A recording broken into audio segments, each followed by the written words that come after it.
ആ ഒരു അഖണ്ഡമായ ബോധവുമായിട്ട് കണക്ട് ചെയ്യുകയാണ്. അതുകൊണ്ടാണ് നമ്മൾ ഭാരതത്തിൽ അതിനെ ശിവം എന്ന് വിളിച്ചത്. അങ്ങനെ ലിമിറ്റ്ലെസ് ആയിട്ട് പ്രപഞ്ചത്തിൽ നമുക്ക് ലിമിറ്റ്ലെസ് ആയിട്ടുള്ള കാര്യങ്ങളെ ആക്സസ് ചെയ്യാൻ പറ്റുന്ന രീതിയിലേക്ക് എത്തിച്ചേരാൻ പറ്റുന്നു എന്നുള്ളതാണ് സഹസ്രാരം എന്ന് പറയുന്നത്.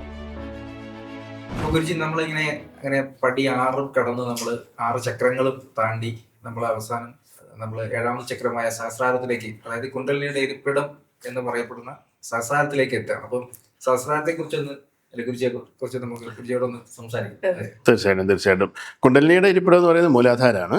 അപ്പോൾ മൂലാധാര ചക്രത്തിൽ നിന്ന് നമ്മൾ ആ ഒരു വിവിധങ്ങളായിട്ടുള്ള പ്രാക്ടീസിലൂടെ കുണ്ടലിനി ഷഡാധാര ചക്രങ്ങളിലൂടെ ഓരോരോ ചക്രങ്ങളിലൂടെ കടത്തിക്കൊണ്ട് വന്ന് സഹസ്രാരത്തിലേക്ക് എത്തിക്കുക എന്നുള്ളതാണ് ഒരു ആത്മീയ സാധകന്റെ ഒരു ലക്ഷ്യമെന്ന് പറയുന്നത്. കാരണം പടി 6 എന്ന് പറയുമ്പോൾ ഈ 6 പടിയും 6 ഡയമെൻഷനാണെന്ന് ഞാൻ പറഞ്ഞത്. അപ്പോൾ ഓരോ ഡയമെൻഷനിലൂടെ കടന്നു വരുംതോറും ഒരു മനുഷ്യനിലെ വികാസം സംഭവിച്ചുകൊണ്ടിരിക്കുകയാണ്. ഓരോ ഡയമെൻഷനെ കടക്കും തോറും ഒരു മനുഷ്യനിൽ പല രീതിയിലുള്ള അവൻ്റെ ഫിസിക്കലായിട്ടുള്ള കാര്യങ്ങളിൽ, അതുപോലെ തന്നെ അവൻ്റെ മെൻ്റലായിട്ടുള്ള തലങ്ങളിൽ, അവൻ്റെ വൈകാരികമായ തലങ്ങളിൽ, ആത്മീയ തലങ്ങളിൽ ഇങ്ങനെ ഓരോ ഡെവലപ്മെൻറ്റ്സ് വന്നുകൊണ്ടായിരിക്കും. അങ്ങനെ ഒരു പടി 6ാമത്തെ പടി, അതായത് ആജ്ഞയിലേക്ക് എത്തുമ്പോൾ അവനൊരു സമ്പൂർണ്ണതയായി. പിന്നെ അവന് എന്താണ് ആവശ്യം? പിന്നെ അവന് ആ ഒരു അൾട്ടിമേറ്റ് കോൺഷ്യസുമായിട്ട് കണക്ട് ചെയ്യാനുള്ളതാണ്. കാരണം ഒരു ലിമിറ്റഡ് ഇൻഡിവിജ്വൽ കോൺഷ്യസ് ആയിട്ടിരിക്കുന്ന ഒരു വ്യക്തിബോധം ആ ഒരു അഖണ്ഡമായ ബോധവുമായിട്ട് കണക്ട് ചെയ്യുകയാണ്. അതുകൊണ്ടാണ് നമ്മൾ ഭാരതത്തിൽ അതിനെ ശിവം എന്ന് വിളിച്ചത്. അഖണ്ഡമായ ബോധത്തെയാണ് നമ്മൾ ശിവം എന്ന് വിളിച്ചത്. ശിവബോധം എന്ന് പറയുന്നത്, അതായത് ശിവം എന്ന് പറഞ്ഞാൽ അഖണ്ഡമായ ബോധത്തെയാണ് നമ്മൾ ഉദ്ദേശിക്കുന്നത്. അപ്പോൾ ആ അഖണ്ഡമായ ബോധത്തിലേക്ക് നമുക്ക് കണക്ട് ചെയ്യാനായിട്ട് സാധിച്ചാൽ, അഖണ്ഡമായ ബോധത്തിലേക്ക് നമുക്ക് എത്തിച്ചേരാനായിട്ട് സാധിച്ചു കഴിഞ്ഞാൽ അവിടെ നമ്മൾ ലിമിറ്റ്ലെസ് ആയി. അപ്പം നമ്മൾ ലിമിറ്റഡ് ഇൻഡിവിജ്വൽ ആയിട്ടിരിക്കുന്ന ആ ഒരു വ്യക്തിബോധം അഖണ്ഡമായ ബോധവുമായിട്ട് കണക്ട് ചെയ്യുകയും അങ്ങനെ ലിമിറ്റ്ലെസ് ആയിട്ട് പ്രപഞ്ചത്തിൽ നമുക്ക് ലിമിറ്റ്ലെസ് ആയിട്ടുള്ള കാര്യങ്ങളെ ആക്സസ് ചെയ്യാൻ പറ്റുന്ന രീതിയിലേക്ക് എത്തിച്ചേരാൻ പറ്റുന്നു എന്നുള്ളതാണ് സഹസ്രാരം എന്ന് പറയുന്നത്. ഇപ്പം സഹസ്രാരം എന്ന് പറഞ്ഞാൽ, ഇപ്പോൾ സഹസ്രാര പത്മം എന്ന് പറഞ്ഞാൽ 1000 ഇതിലുള്ള താമര എന്ന് പറഞ്ഞാൽ തന്നെ സഹസ്രാരം എന്ന് പറഞ്ഞാൽ 1000 ആരങ്ങളുള്ള കേന്ദ്രമാണ്. 1000 ആരങ്ങളിലേക്കാണ് അതിൻ്റെ ഇത് കിടക്കുന്നത്. അപ്പോൾ അതിൻ്റെ ഒരു കാര്യമെന്ന് വെച്ചാൽ സഹസ്രാരത്തിലാണ് അൾട്ടിമേറ്റ് ആയിട്ടുള്ള കോൺഷ്യസ്നെസ്സിൻ്റെ ഇരിപ്പിടം എന്ന് പറയുന്നത്. അപ്പോൾ അവിടേക്ക് നമ്മുടെ മൂലാധാരത്തിലിരിക്കുന്ന നമ്മുടെ കുണ്ടലിനി ശക്തിയെ അവിടേക്ക് എത്തിക്കുന്ന പ്രോസസ്സാണ് കുണ്ടലിനി യോഗത്തിൻ്റെ പ്രോസസ്സ് എന്ന് പറയുന്നത്. അപ്പം ആ ശക്തിയും ശിവനും, അതായത് പ്രപഞ്ചം എന്ന് പറയുന്നത് ശക്തിയും ശിവനുമാണ് അല്ലേ.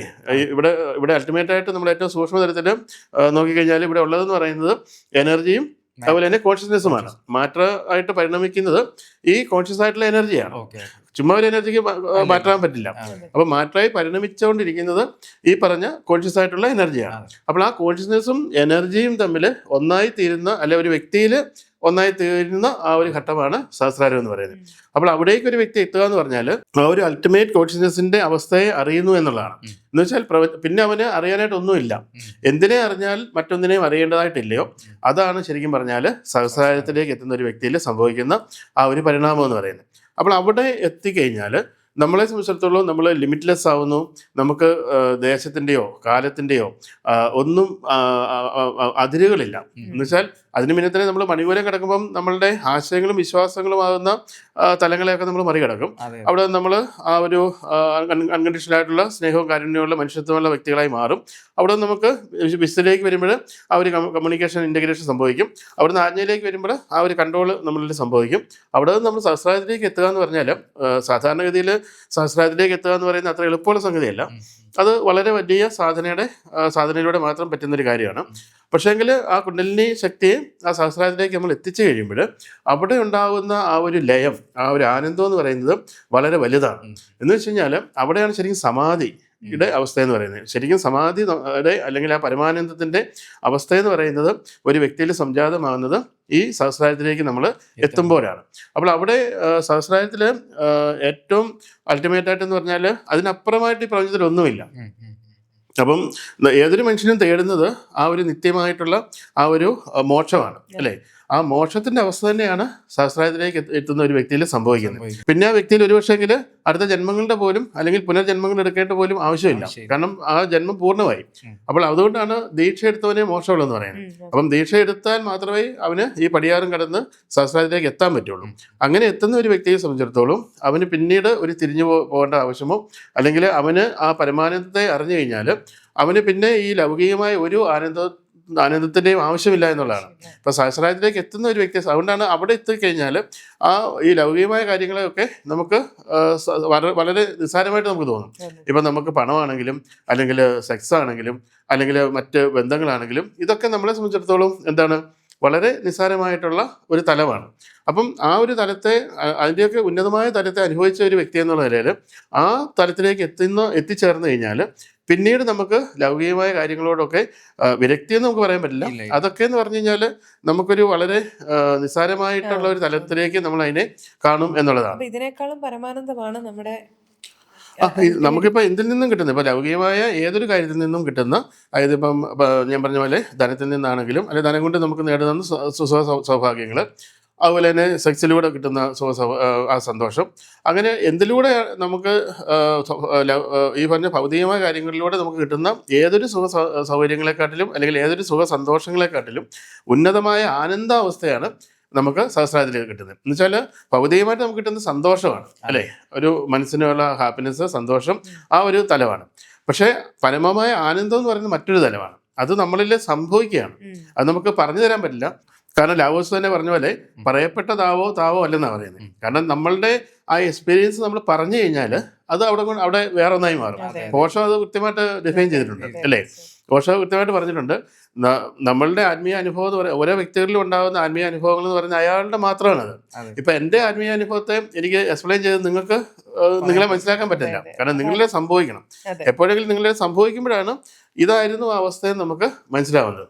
അപ്പോൾ അങ്ങനെ ആ ഒരു ബോധ്യത്തിലേക്ക് അതിന് ആദ്യം തന്നെ നമ്മൾ ധ്യാനം സംഭവിക്കണം.